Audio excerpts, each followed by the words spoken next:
গুরুত্বপূর্ণ সংস্কারের পর 18 মাসের মধ্যে নির্বাচনের আশা করেছেন সেনাপ্রধান জেনারেল ওয়াকারুজ্জামান। সেনাপ্রধানের এই প্রত্যাশা এবং এই প্রস্তাবের পর রাজনৈতিক দলগুলো বা সরকারের যারা আছে তাদের ক্রিয়া প্রতিক্রিয়া নিয়ে ভাবছিলাম। দর্শক, আপনাদের সঙ্গে একটু শেয়ার করি। আমি ভাবছিলাম যে এই ঘোষণার পর রাজনৈতিক প্রতিক্রিয়া পাওয়া যাবে, রাজনৈতিক দলগুলো এটার পক্ষে অথবা বিপক্ষে এক ধরনের মতামত দিবে, কিন্তু দেখলাম এখন পর্যন্ত আসেনি। আমি অন্তত এই ভিডিও করা পর্যন্ত। এবং বদিউল আলম মজুমদার তিনি মনে হলো যেন তিনি যথেষ্ট পরিমাণ কনফিডেন্ট না এই সময়ের মধ্যে সংস্কারের কাজগুলো হবে কিনা।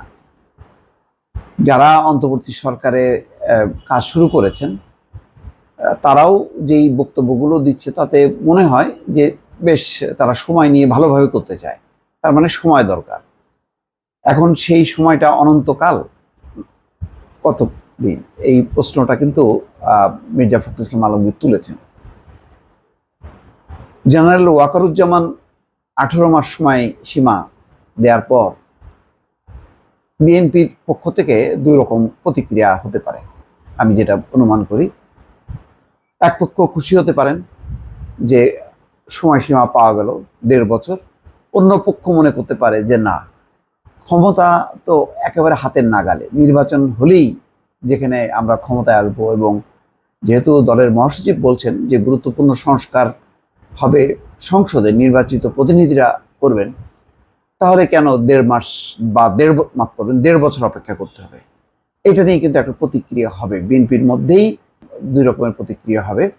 যারা একটু বোদ্ধা, যারা ধীরে সুস্থে এগোতে চান, তারা হয়তো চিন্তা করবেন ঠিক আছে 1.5 বছর কি এমন, হোক, সংস্কার হোক, তারপরে আমরা নির্বাচন হোক, তারপরে ক্ষমতায় আসি, এটা চিন্তা করতে পারেন। আবার চিন্তা করতে পারেন যে এর মধ্যে তো অনেক ওলট পালট হয়ে যেতে পারে, 1.5 বছরের মধ্যে অন্য রাজনৈতিক পোলারাইজেশন হইতে পারে, এবং তার একটা আলামতও কিন্তু আছে, অন্য রাজনৈতিক শক্তিও চলে আসতে পারে। তাহলে কি ক্ষমতার দরজা, সেই দরজাটা কি আস্তে আস্তে কি দূরে সরে যাচ্ছে, এরকম একটা শঙ্কাও কিন্তু ভর করতে পারে।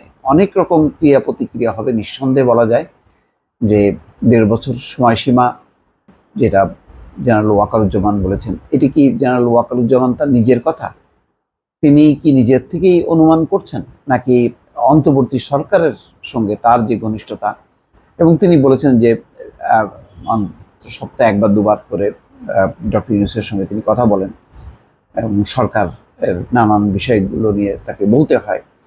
তো সেই ধারণা থেকে কি তিনি বললেন, অর্থাৎ তিনি কি অন্তর্বর্তী সরকারের মুখপাত্র হিসেবেই কি এই কথা কি সামনে নিয়ে আসলেন 18 মাস, নাকি নিজের ধারণা থেকে বললেন? এটাও কিন্তু একটা খুবই সিগনিফিকেন্ট ব্যাপার। যদি অন্তর্বর্তী সরকার যেটা বলতে পারছে না সেটা যদি জেনারেল ওয়াকার বলেন, তাহলে একদিক দিয়ে অন্তর্বর্তী সরকারের উপর যে নির্বাচন বলে যে রাজনৈতিক দলগুলোর চাপ, সেই চাপ থেকে অন্তর্বর্তী সরকার কিছুটা সেফ সাইডে থাকতে পারে। আর জেনারেল ওয়াকারুজ্জামান বলতে পারেন যে না, আমি আমার বিবেচনায় বলেছি, এটা অন্তর্বর্তী সরকারের অধিকার, তারা এই সময়ের মধ্যে করতেও পারে, নাও পারে। অর্থাৎ একটা স্কিপ করার একটা সুযোগ থাকে। কিন্তু সরকারের কেউ যদি বলেন 1.5 বছর, তাহলে তো তাকে সেইটা একদম অবধারিত হয়ে যায়, সেটা মানতেই হয়। কিন্তু তারপরও জেনারেল ওয়াকার যখন বলছেন, সবাই জানেন যে এই ক্ষমতার মূল চালিকা শক্তি হচ্ছে সেনাবাহিনী, এবং সেনাপ্রধান হিসেবে জেনারেল ওয়াকারের যে ভূমিকা, তার একটা বক্তব্য যথেষ্ট পরিমাণ গুরুত্বপূর্ণ। এটা উনি নিশ্চয়ই অনেক ভেবে চিন্তে এরকম একটা সময়সীমার কথা বলেছেন। এখন তার এই বলার পর আমি ভাবছি যে অন্তর্বর্তী সরকারের যারা উপদেষ্টারা আছেন, এবং যারা 6টি সংস্কার কমিশন করেছেন, এবং নাহিদ ইসলাম বলেছেন যে আরও একটা সংস্কার কমিশন হবে, সেটা হলো গণমাধ্যম সম্পর্কিত।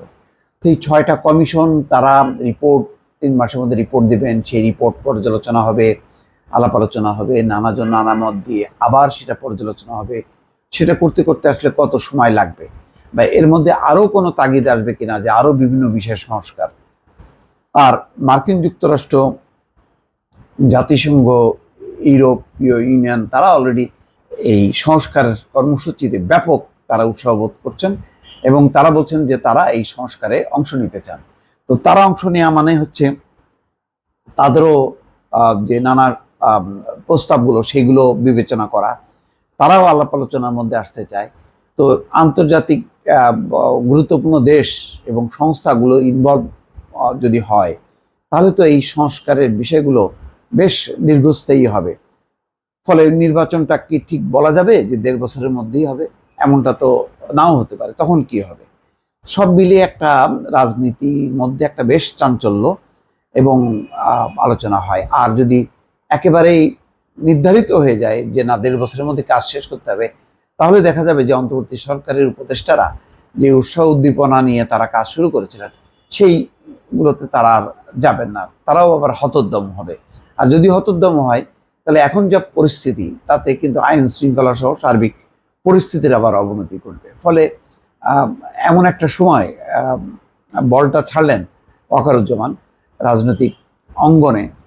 সেটা নিয়ে কিন্তু এখন খেলাধুলা করা, সেটা নিয়ে চাল ঠিক করা, এইটা কিন্তু খুব গুরুত্বপূর্ণ। ফলে কি সিদ্ধান্ত হয় সরকারের ভেতরে এবং বাইরে, এখন সেটি দেখার বিষয়। দর্শক ভালো থাকবেন, আল্লাহ হাফেজ।